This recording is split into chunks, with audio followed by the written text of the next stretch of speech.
Hi everybody, welcome to my most recent video from the Parkerverse.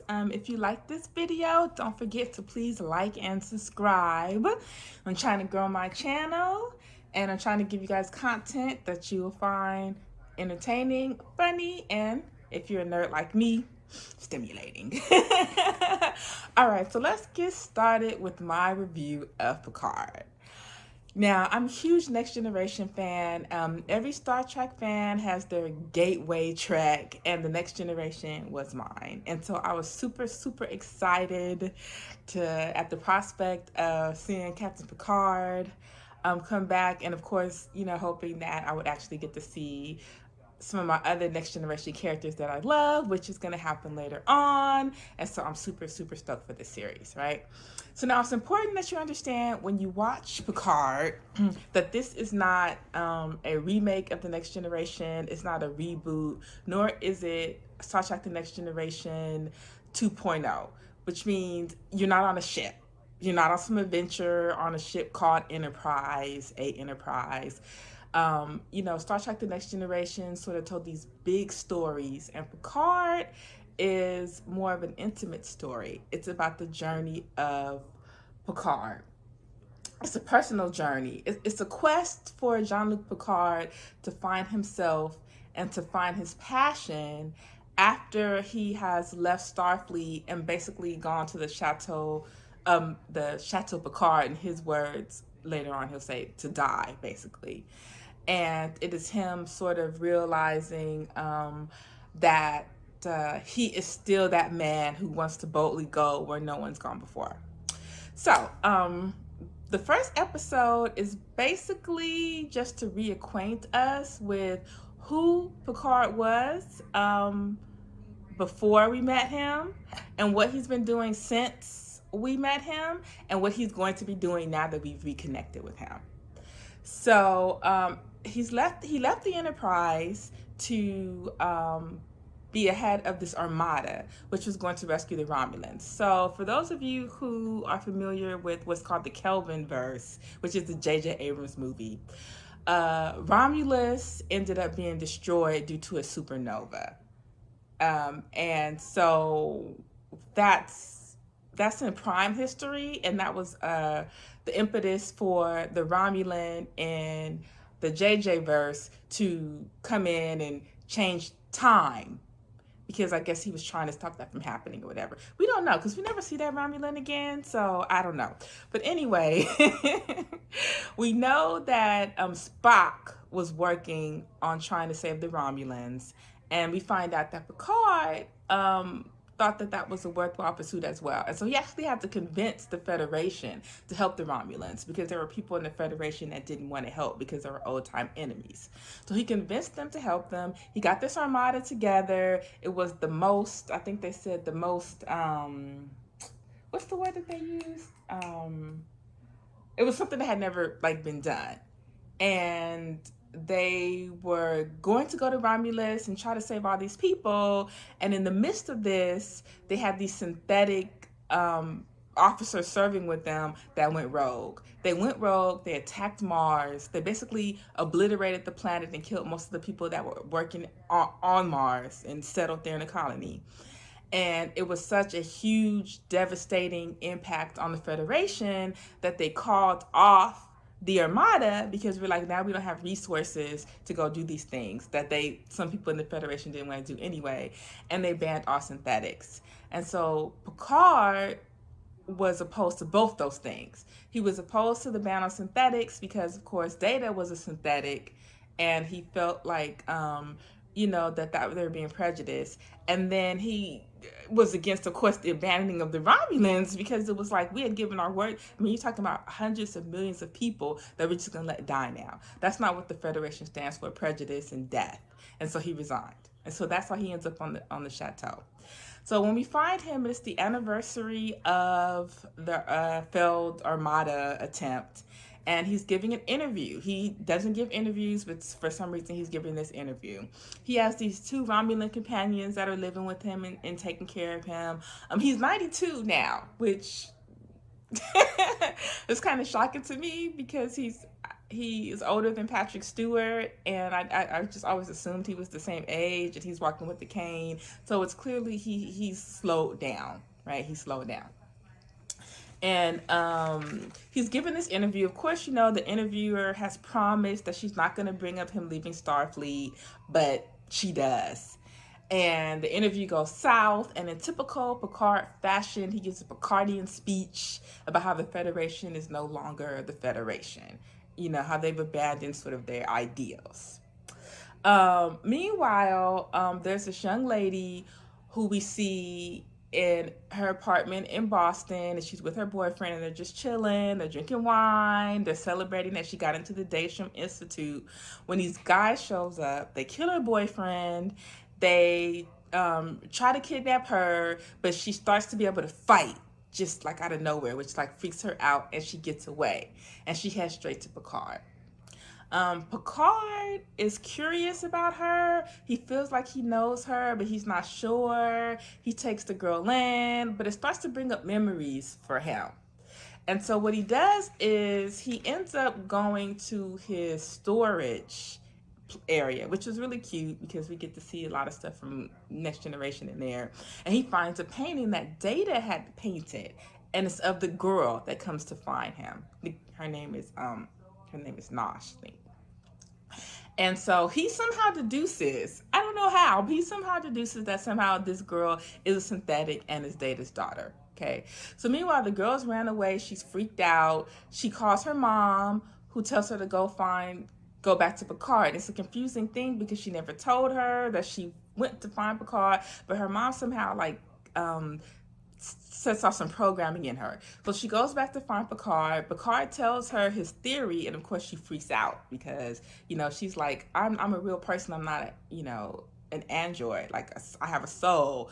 And he's trying to explain to him that being an android is special and all these kind of things. When the bad guys show up again, and there's this big fight sequence, and the girl ends up getting killed, which actually shocked me, really, because I didn't expect that, because she was all in the previews. But I'm like, okay, this is interesting. So this show is not going to go, where I think it might go. So I found that to be really, really interesting.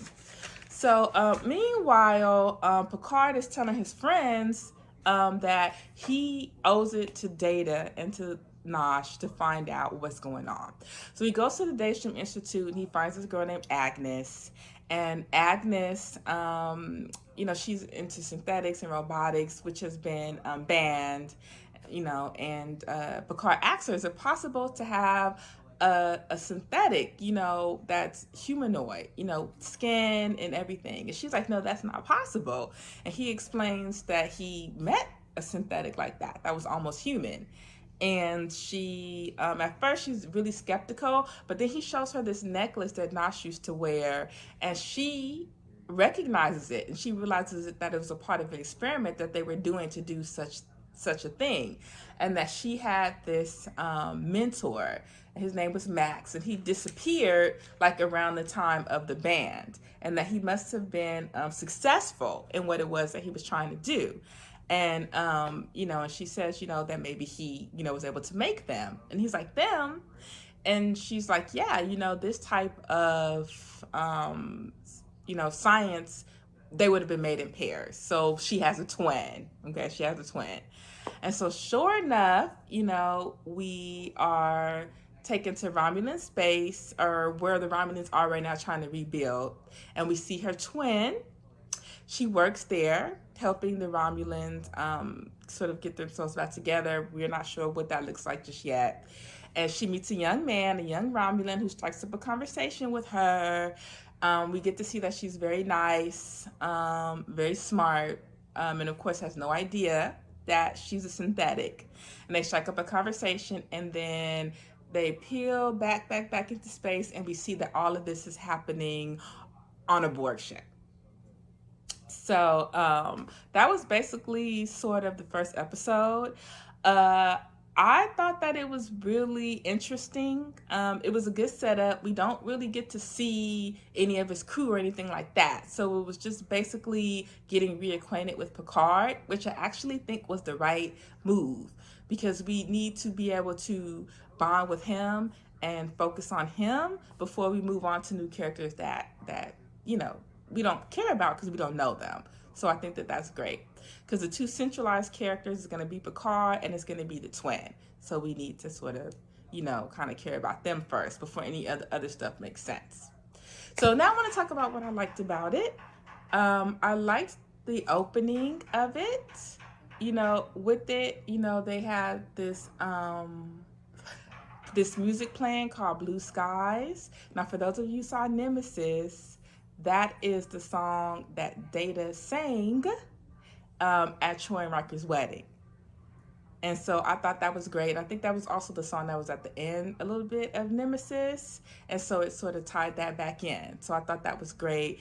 And it connected again to Picard's past, I guess his glory, quote unquote, glory days when he was captain of the Enterprise. So I thought that was great. I liked the tech in this, okay? So for the longest time when we were doing movies in the future, the technology was just so crazy, right? And now we've got into those years that were supposed to be so far in the future. Like we've passed it with Back to the Future 2, I think with Blade Runner and all these other kind of movies. And we see that technology isn't going to be as fantastical as we thought. I mean, there's going to be technology, but it's going to be within reason. So I like the fact that the technology in that seemed to be something, that was more realistic, than sort of what we thought. I like the clothes and the feel of it. There were a lot of Easter eggs that I liked. Of course, he's still drinking his Earl Grey hot, but now it's decaf because it's older.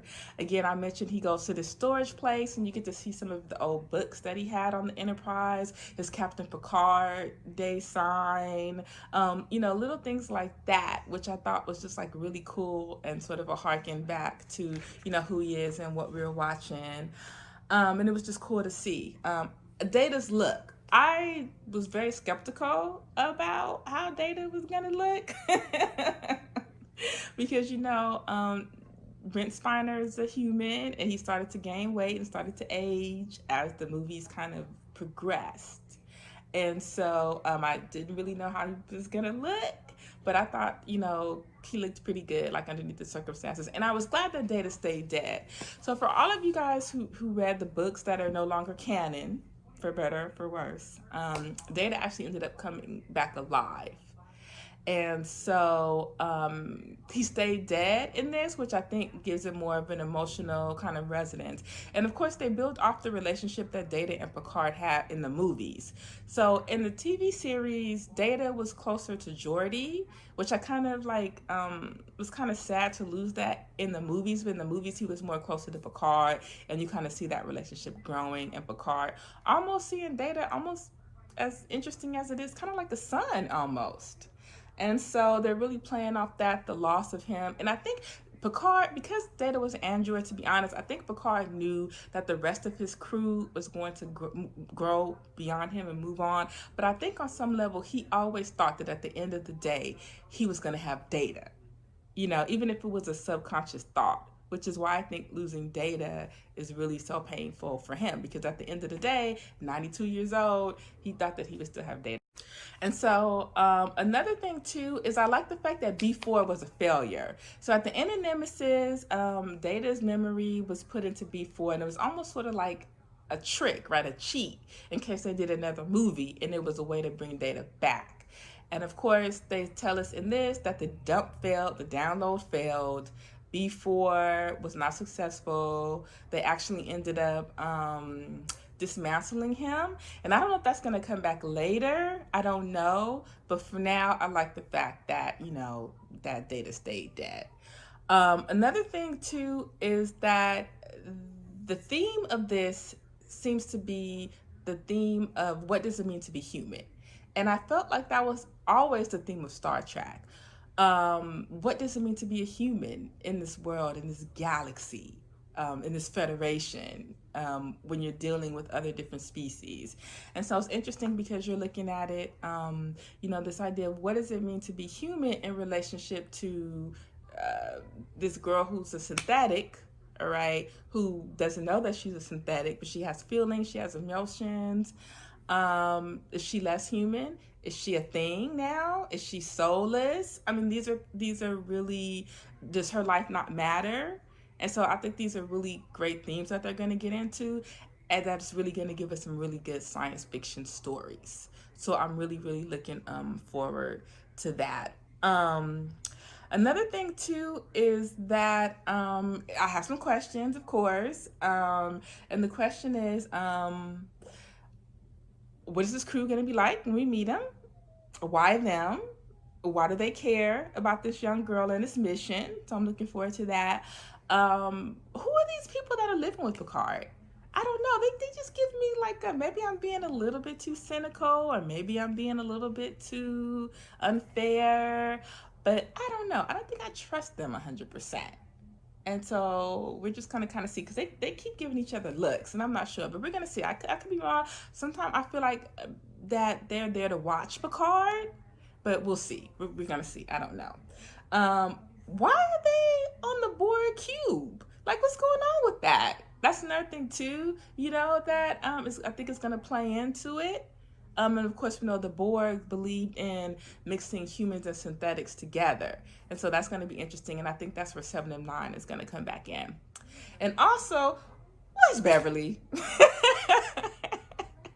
I mean, again, in the books that are no longer canon, he and Beverly got married and had a kid. I was happy about the marriage. I thought the kid was kind of interesting because they were like old in that. Even older, we know now in the timeline than we originally thought. So I thought them having a kid was kind of out of place. But, what happened to them and, in their relationship? And, I'm sorry, Bev, Picard Crusher, shippers. But I'm just really curious. I mean, I feel like she should definitely like play a role in this. So I hope we see Gates McFadden soon. So that was sort of my quick and dirty, rundown of Picard. I'm really looking forward to it. It was enough for me to really want to see it next week. And I will be putting up my review of the second episode next week. And I hope you guys come back and enjoy it. And again, if you liked it, like, subscribe, and put some comments down in the comment section, because I want to hear from you guys. All right, till next time.